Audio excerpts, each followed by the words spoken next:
xibaar yu wér te wóor ca tàng ba abonnez-vous pour ngeen di mën di jot suñuy vidéo. dal leen ak jàmm seen chaîne bi di Buzz 221D waa brigade de recherche bu Kër Massar daal di démantelé ak réseau góor jigéen ci bi nga xam ne dañ cee daal di nemmeeku ñu ci bokkoon dañ doon jël feebaru sida di ko doon wàllee de manière volontaire te ñaar ñuñ gën a ràññee ñu daat amal loolee muy Pape Cheikh Diallo ak Djiby Dramé. li ni mel dafa merloo Sénégalais yi ba première conséquences yi démb daal dinañ koy nemmeeku ci réewu Sénégal démb ca Ouest Foire ci ay wetu 14h lañ nemmeeku woon ñaari nit ñu daan jàppante di daan xeex bu métti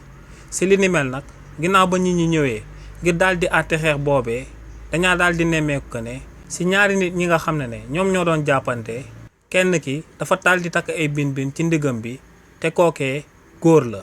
li ni mel nag moom moo sabab ci saa si fuul bi nga xam ne moom moo génnoon ngir daal di àtte xeex boobee daal di jël seen mer bi daal di koy sippi daal di koy jëmale ci góor googee nga xam ne képp ku ko daal di gis da ngay daal di xam ne akub góor jigéen la. ci saa si nag la ñi nga xam ne dañoo ñëwoon ngir daal di àtte si xeex bi daal di semé kookee daal di koy wër ku nekk si ñoom di ko dugal ay coups. li ni mel nag moom moo sabab ñenn ñi nga xam ne tamit dañoo ñëwoon daal di seetaan si li ni mel. daal di jël seen téléphone daal di oo waa police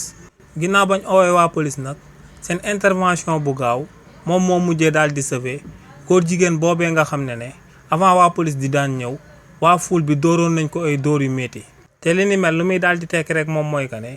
actuellement Sénégalais yi dañoo daal di mere lool réseau góor jigéen boobee nga xam ne non seulement ay góor jigéen lañ waaye tamit de manière volontaire lañ daan jël feebar bi ñu dippee sida. di ko wàllaatee ci réewu Sénégal. xibaar yu wér te wóor ca tàng ba abonnez-vous pour ngeen di mën di jot suñuy vidéo.